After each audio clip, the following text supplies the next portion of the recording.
Hello दोस्तों, मैं JK SET L S SET N T NET paper 2 education के series का एक और वीडियो लेकर आया हूं। दोस्तों, आज का जो हमारा टॉपिक है वो है नेचुरलिज्म। दोस्तों, वीडियो शुरू करने से पहले आपसे गुजारिश है कि वीडियो को लाइक करो, शेयर करो, चैनल को सब्सक्राइब करो ताकि हर वीडियो की नोटिफिकेशन इसी तरह से आपको मिलती रहे। तो चलिए अब हम आज का वीडियो शुरू करते हैं। दोस्तों, सबसे पहले हम जानेंगे कि नेचुरलिज्म जो है इसका प्रोपोनेंट कौन है या फर्स्ट पर्सन कौन है जिसने इसको यूज़ किया इस टर्म को। दोस्तों, फर्स्ट पर्सन जो ये है जिसने इसको प्रपोज किया है, जिसने इसको टर्म को बनाया है, वो है फ्रेंच नोवेलिस्ट जिसका जिसका नाम है इमाइल जोला। इसी ने इस टर्म को सबसे पहले इस्तेमाल किया है। अब इस फिलॉसफी में क्या कहा जाता है? दोस्तों, इस फिलॉसफी में ये कहा जाता है कि nature is the ultimate reality. जो हकीकत है, जो ट्रू है, वो नेचर ही है। यानी नेचर के अलावा बाकी सब कुछ जो भी है वो ट्रू नहीं है, सिर्फ नेचर ही ट्रू है। लेकिन यहाँ पर ध्यान रहिए कि नेचर का मतलब उनका गॉड नहीं है। गॉड अलग चीज़ है और नेचर अलग है। वो कहते हैं कि nature is different from the God. यानी जो कुछ भी हो रहा है इस यूनिवर्स में, ये बाई नेचर होता है। नेचर मीन्स कि खुद ब खुद होता है, इसके पीछे किसी का हाथ नहीं है। ये बाई नेचुरली यानी बाई नेचर होता है, यानी ऑटोमेटिकली ये सब कुछ होता है। और उनका कहना है कि अल्टीमेट जो रियलिटी है वो यही मैटर है, नॉट माइंड या माइंड या स्पिरिट। ये कुछ भी नहीं है, सब कुछ खुद ब खुद होता है। ये दुनिया भी खुद ही बनी हुई है, ये यूनिवर्स भी खुद ही बनी हुई है। जो कुछ भी हो रहा है ये खुद ब खुद हो रहा है, बाय नेचर हो रहा है। इसके पीछे बाकी किसी का हाथ नहीं है।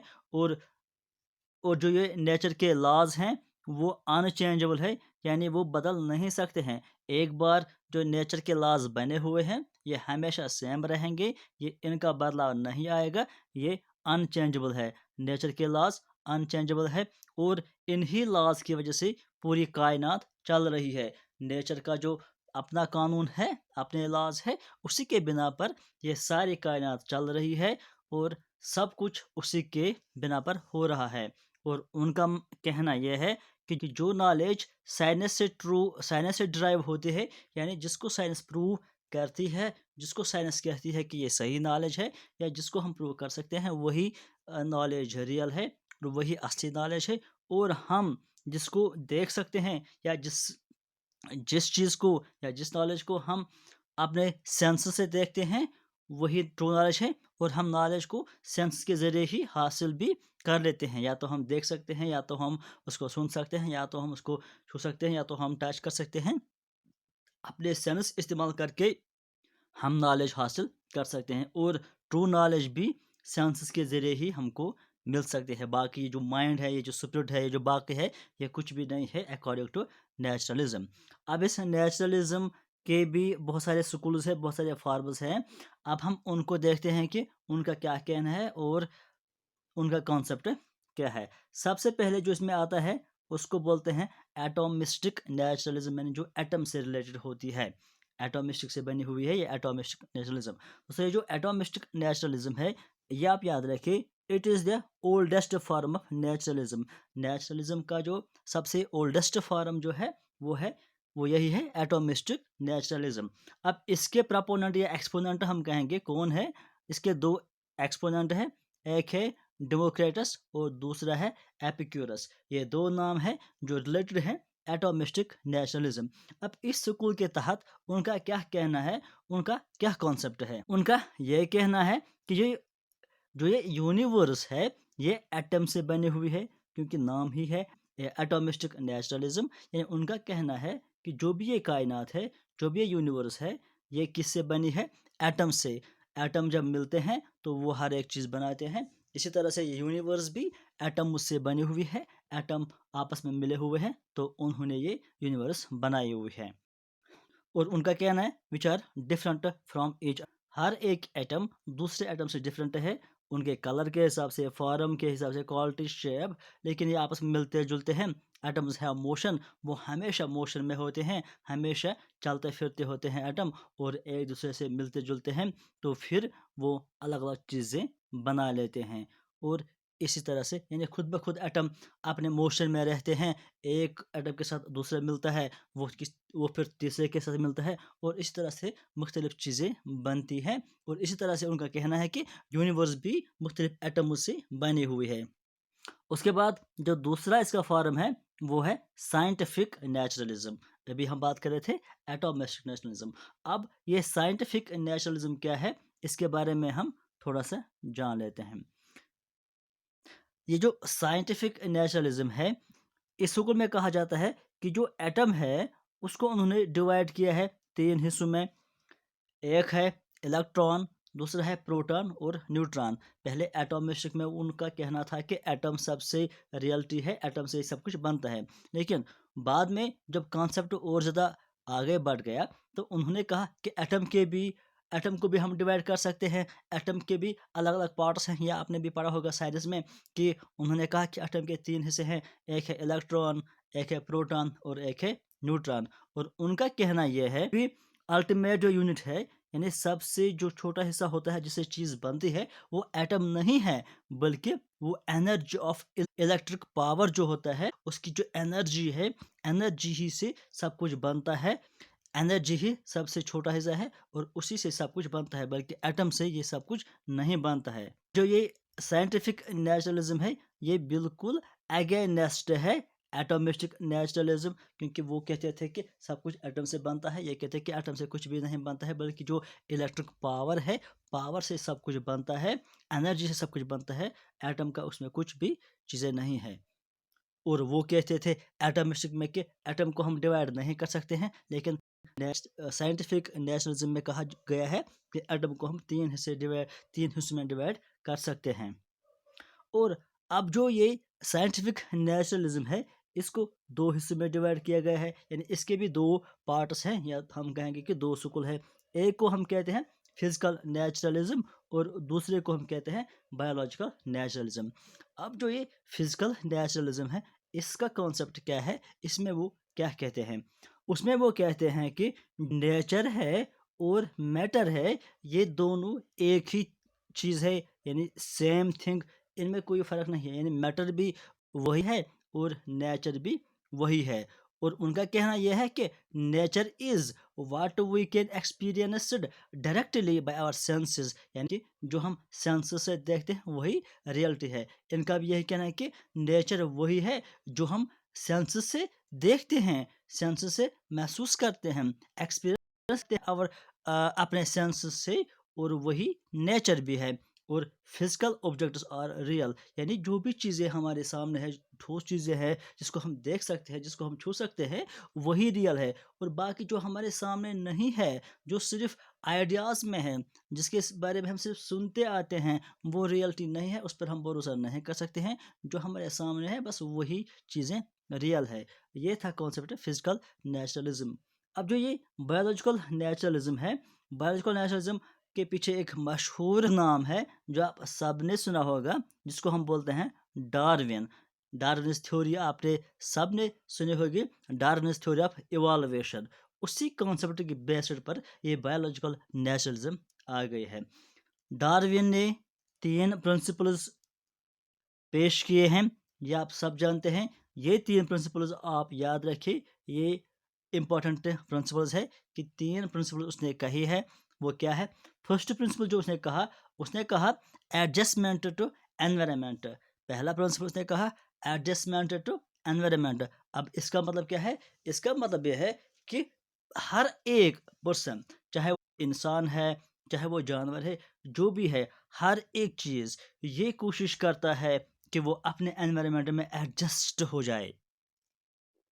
जहाँ भी वो रहता है, जिस भी एनवायरनमेंट में वो रहता है, वो चाहता है और वो ये कोशिश करता है किस तरह से वो अपने एनवायरनमेंट में अच्छे से एडजस्ट हो जाए, उसमें उसको कोई परेशानी नहीं हो जाए। एडजस्टमेंट टू एनवायरनमेंट, ये हर एक की कोशिश होती है।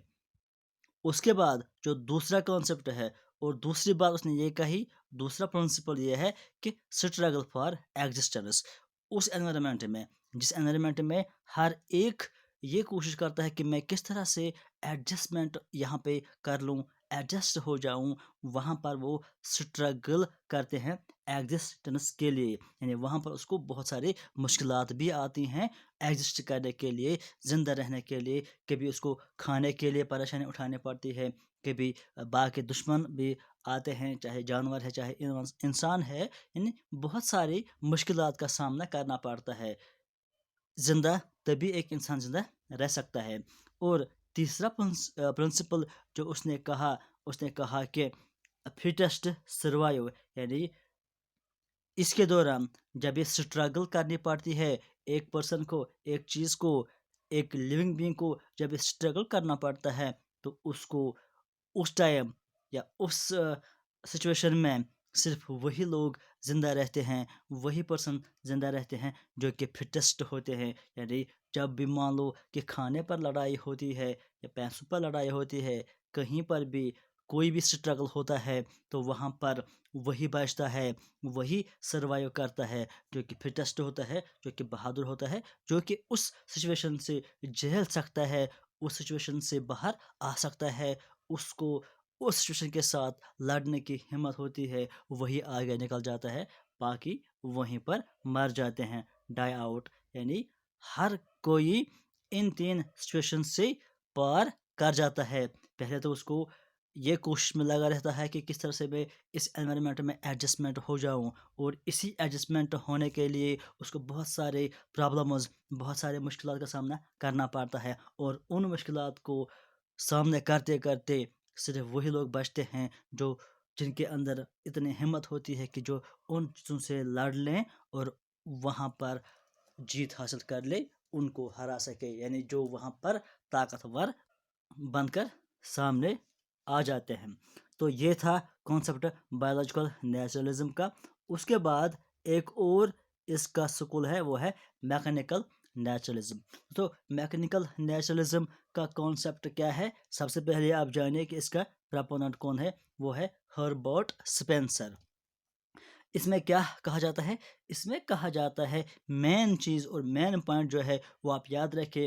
اس میں کہا جاتا ہے کہ جو دنیا ہے یہ ایک مشین کی طرح ہے، ایک بڑی مشین آپ اس کو سمجھیے، اور جو انسان ہے اور جو مین ہے وہ اس ہیوج مشین کا ایک چھوٹا سا پارٹ ہے، ایک چھوٹا سا حصہ ہے۔ یہ پوری دنیا، یہ پوری یونیورس، یہ ایک بڑی مشین ہے، اے ہیوج مشین، اور جو مین ہے، جو ایک پرسن ہے، وہ اسی مشین کا ایک چھوٹا سا حصہ ہے، ایک سمال پارٹ ہے۔ اور اس میں کہا جاتا ہے، یہ کانسیپٹ بہت امپورٹنٹ کانسیپٹ ہے، اس میں کہا جاتا ہے کہ یہ جو دنیا ہے یہ کس سے بنی ہے؟ ایتھریل ڈسٹ۔ ایتھریل ڈسٹ یعنی جو ڈسٹ ہے جس میں پانی اور ڈسٹ ملا کر اس کو ایتھریل ڈسٹ بولتے ہیں، اسی سے بنا ہوا ہے، جس کو بولتے ہیں نیبیولا۔ یعنی یہ ورلڈ نیبیولا، یہ یونیورس نیبیولا سے بنی ہوئی ہے، یعنی جو ایک پورا ڈسٹ ہے، ڈسٹ آپس میں ملا ہوا ہے اور اسی سے یہ یونیورس بنی ہوئی ہے۔ ان دا بگننگ، ان کا کہنا ہے کہ جو پہلے زمانے میں جب یہ دنیا نہیں تھی، جو انٹائر سولر سسٹم ہے وہ ایک نیبیولا تھا۔ یعنی نیبیولا مطلب کہ جس میں پورا ڈسٹ ہی ڈسٹ ہے اور اس میں پانی ہے، یہ ڈسٹ اور پانی ملا کر بہت بڑی چیز ہوئی تھی، اور پھر اس کا بلاسٹ ہو گیا، اور پھر یہ 9 پلانٹس اور یہ ارتھ وغیرہ ساری چیزیں اس کے بعد وجود میں آئی ہیں۔ having been separated due to motion of solar system، یہ جو سولر سسٹم کی موشن ہے اسی کی وجہ سے یہ الگ الگ ہو گئے ہیں، یعنی پہلے یہ ایسا کچھ بھی نہیں تھا۔ اور ان کا کہنا یہ ہے کہ یہ جو کریشن ہوئی ہے، یہ جو کچھ چیزیں بنی ہوئی ہیں، ان کا کوئی بھی مقصد نہیں ہے، یہ پرپز لیس ہے۔ یعنی سولر سسٹم کی موشن ہو رہی تھی، خود بخود وہ موشن میں تھا، اور اسی وجہ سے یہ جو نیبیولا تھا اس میں بریک آؤٹ ہو گیا، اور الگ الگ مختلف پلانٹس ہیں، ارتھ ہیں، یہ وجود میں آ گئی۔ باقی اس کا کوئی مقصد نہیں ہے، یعنی ان کا کہنا ہے کہ اس کے پیچھے کسی کا ہاتھ نہیں ہے، یہ خود بخود بنا ہوا ہے، خود ہی یہ وجود میں آ گیا ہے، اور خود ہی یہ کہ بھی ڈسٹر بھی ہو سکتا ہے، یعنی کوئی اس کے پیچھے نہ گاڈ ہے نہ کچھ ہے۔ یہ کہنا ہے نیچرلزم کا، اور خاص طور پر میکینیکل نیچرلزم کا۔ اس کے بعد ایک اور کانسیپٹ ہے ایک اور سکول ہے اس کا، اس کو ہم بولتے ہیں ہسٹوریکل نیچرلزم. اب ہسٹوریکل نیچرلزم کیا ہے؟ اس میں یہ کہا جاتا ہے کہ یہ یہاں پر مین ہے، نین نہیں ہے، مین ہے. اس کو میں ٹھیک کر دوں گا PDF فائل میں. ان کا یہ کہنا ہے کہ ہیومن ہسٹری تب سے سٹارٹ ہوئی ہے جب سے مین کی سٹرگل اس ارتھ پر سٹارٹ ہوئی ہے. یعنی جب سے انسان کی جدوجہد اس زمین پر شروع ہو گئی ہے، پہلا انسان اس زمین پر آ گیا ہے، اسی وقت سے، اسی ٹائم سے لے کر ہیومن کی ہسٹری سٹارٹ ہو گئی ہے. اور ان کا کہنا یہ ہے کہ یہ جو دنیا میں پریشانیاں ہو رہی ہیں، مختلف جنگ یعنی وارز ہو رہے ہیں، باقی چیزیں ہو رہی ہیں، سٹرگل ہو رہے ہیں، یہ ان سب کے پیچھے ویلتھ کا ریزن ہے. یعنی ہر ایک چاہتا ہے کہ میں زیادہ سے زیادہ دولت حاصل کر لوں. اسی دولت کی بنا پر آپس میں یہ لوگ لڑ بھی رہے ہیں. اتنے ساری جنگ جو ہوئی تھی، ان کے پیچھے بھی اسی ویلتھ کا ریزن ہے. جو اتنا سٹرگل ہو رہا ہے، اس سارے کے پیچھے اسی ویلتھ کا کارن ہے. یعنی اگر یہ ویلتھ کا کانسیپٹ نہیں ہوتا تو اتنی ساری پریشانیاں جو یہ آپس میں کر رہے ہیں، آپس میں اتنی ساری جنگیں یہ لڑ رہے ہیں، یہ کچھ بھی نہیں ہوتا. یعنی پوری دنیا میں امن ہوتا. یہ کہنا ہے ہسٹوریکل نیچرلزم ہے. تو یہ تھوڑا سا کانسیپٹ تھا نیچرلزم اور اس کے ڈفرینٹ سکولز کے بارے میں. تو آج کے لیے فی الحال اتنا ہی. ملتے ہیں اگلے ویڈیو میں. Thank you.